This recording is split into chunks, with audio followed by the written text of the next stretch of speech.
Hey, what's going on, guys? Welcome back to another Drew's Lawn Care video. Today I'm going to be doing a setup walkthrough on my 2026 lawn care setup. So first up, trailer's a little messy. We need to clean it out. I was actually just about to do that. We're about to go through, clean all the equipment, maintenance it all. But I wanted to go and get this out the way. So here we've got a brand new 61-inch view ride. It's got the Kohler, I think 27 horse. This thing is great. It's the nicest cut mower I've got. It's great. Only complaint that I've had is that it kind of does drink some gas. It only has one gas tank on this one, but honestly, I think the 48 drinks more gas because that one's carbureted. This one's fuel injected.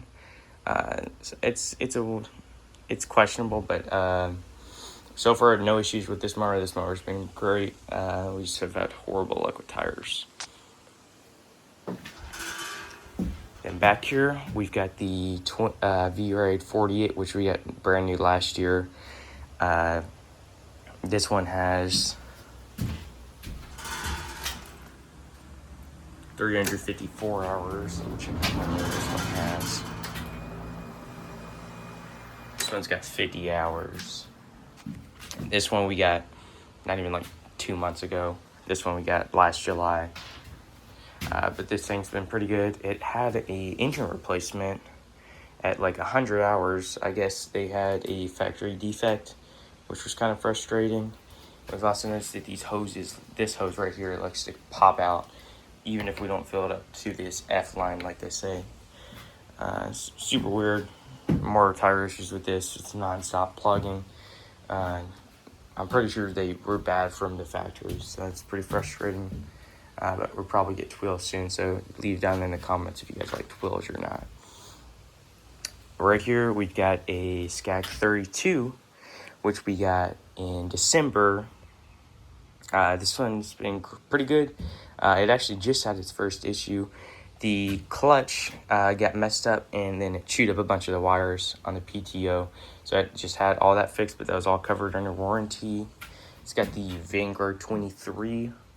Honestly, it's got plenty of power for this machine. It almost never bogs. But it does have this hose issue like I was talking about. This one's got 164 hours on it.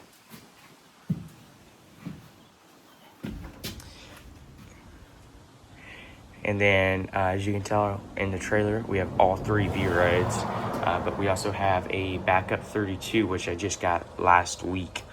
And then we also have a Skag Patriot 52, which is also another backup. But we're also about to start a second truck here within the next month or so. This one is overbooked, and we're struggling to get to all the work with 4 guys. And we are pretty maxed out of here. And then right here we've got 3 2620 weed eaters, no more than a year old. 2620 Edger, this one we got this year. And then all this is on the equipment defender racks, like my 2620s. But honestly, compared to the steels, they're pretty fragile because all these plastics break non-stop. Even if we have them on racks, these things get beat up pretty easily compared to the steels. We used to run all FS91Rs, but we swapped over last year to 2620s. So we actually do have 3 FS91R backups, a KRM 131R, a 2620 backup, and then we have a BR 800 side start. And some of that's going to be moved in a second truck, and then we're going to get some new equipment. Right here, we've got our 9010. This one is our big blower for any sort of wet grass or leaf cleanups. It's good to have. I love this thing, no issues. It's a really nice machine, but it is pretty heavy, and it does burn through some gas. This one is our BAR 800X. String broke on it last week, but we just ordered replacements. That'll be here pretty soon. But this thing's pretty sweet. Honestly, I like the side start, but I feel like sometimes it can be difficult to start. So this one's nice. Sleigh block engine. We won this one from Spencer Lawn Care at the GIE. And then using the 2.5 gallon no spill for our gas can. Over here, we've got some rakes, pitchforks, stuff like that.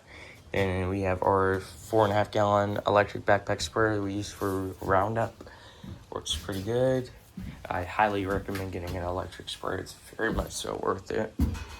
And then we use Red Armor mix. And then here's our Yeti cooler. Honestly, I don't know if something's wrong with mine or if it's just really hot in here. I don't put that much ice in it, but it all melts by the end of the day. So I know people tell me it lasts like 2 days. It hasn't for us, but it stays cold water, I guess. Then right here we got our tow hooks, which we use a lot. Highly recommend getting one of those. Got a mallet, wheel chuck, got a trash bucket up there. Guys clearly haven't been using it for trash. And then we have our spare tire mount right there, which we don't have a spare tire on right now because we blew 2 tires on Friday. So we have tires getting redone. And then all this is mounted over here on these Ease, I think it's Ease tracks. They're super sweet. It's a lot cheaper than Equipment Defender blower racks. And honestly, I like them more. I have the Equipment Defender blower racks on my other trailer, which we still have. It's fully outfitted. That's probably what we're going to run the second setup with. But we decided to swap to an enclosed this year, which I'll get into more here in a little bit. But these Ease tracks are really nice. I like them more than the Equipment Defenders for an enclosed. For an open, you need the Equipment Defenders.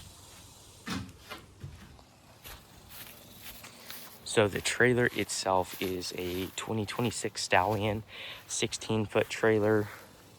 It is 8.5 feet wide. That's a key part right there, because you see how the fenders don't overhang. I mean, they overhang over the wheels. So whenever we're putting the weed eaters on, it goes over this. It's really worth the extra little bit of money. But so far, we've loved this trailer. We've had some venting issues. So we installed a vent there on the other side and the roof, and it's still not very great. So as long as you open this door every few lines, it really vents it out, and it's nice because you still have the shade. And then we are getting it wrapped this week. I'll pop up a picture of the wrap. It's going to be pretty sweet. And then here is the truck towing it all. It's a 2017 F-250. This is my first truck I got. Got it from my dad's company for a pretty good deal, but it ended up getting a transmission, so it kind of evened out the good deal. But it did get new alternators. It got a new catalytic converter, new AC. It got all new brakes right before I bought it, so it's a pretty good deal, and the service body's worth a lot of money, so I'm pretty happy with it. And then we also have a 50-gallon fuel cell, which is one of my favorite parts of this whole setup, is a fuel cell. Fuel cells are amazing, guys. If you guys don't have one and you guys are using gas cans, I do not know what you are doing. You're wasting so much time, and this is a lot easier to fill up the mower with than 5-gallon gas cans that are heavy. We do have stickers on this truck, QR codes. So on the inside, it is a little dirty. It's a work truck though, but it's got 240,000 miles. Pretty clean truck for that, if I say so myself. And then back here, it's got the extended cab. So since we run 4-man crews, it can get tight sometimes. But like I said, we're about to buy a second truck. So we're probably gonna run the 4-man crew in that and turn this one into like a 3-man.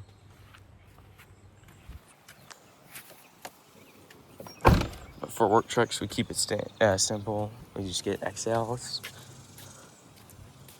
And then we've also got a good bit of window tint, which is very important. Window tint is amazing. I have no idea what you guys are doing if you guys do not have it. So that is the setup. I didn't show y'all what was in toolboxes, but it's just tarps and socket sets, impacts, all that good stuff. Make sure you guys carry impacts. Impacts are very much worth the money. We also do use black diamond. I forgot to mention that as well. But like I was talking about that second truck, we are going to be starting a second truck here within about the next 2 months. We more than tripled in size from last year. We are mostly a recurring revenue company. Last year we were doing a little bit of everything, but recently I've been targeting more towards commercial. Almost all of our work is turning into commercial. I think we've added over 25 commercial accounts this year. We just like commercial more. I feel like it's better money, I feel like, and it's better relationships, and I feel like you can get to a lot bigger projects shaking those hands than shaking homeowner hands for $45 cuts that are complaining about it didn't grow that week, so it doesn't need to be cut. And also with commercial, you don't have complaints from, oh, you missed one grass blade, a 1-star review, I don't even want to pay for this service kind of issues. Maybe you guys do, but I haven't had that experience yet. All my commercial clients are great, but they do require all the insurance, all the OSHA documents, legal documents, tax documents, all of it. So you have to make sure your back end is set up correctly to handle it. And you also have to make sure that you guys are using a good software to send out your bids. Whether that's Element, Job, or Yardbook, we've used almost all of them. I really haven't noticed too big of a difference. I feel like they're all great, but make sure you guys are using one. If you guys want to see more videos on how I get all my work, I am only 17 and we are doing over 6 figures this year, hoping to get to 7 figures within the next year or 2. We're really shooting for next year though. And then we also do holiday lighting in the winter. I'll do some more videos about that. This is going to be our 2nd year doing it. But yeah, this is our setup. We pride ourselves in being uniformed as well. That's one thing that we do, uniformed, clean equipment, and good work communication, and the newest technology with digital scheduling for all the clients. That's one thing that makes it stand out. So yeah, thank you guys for watching. If you guys want to see any more videos, leave a comment down below, and I'll see you guys in the next one.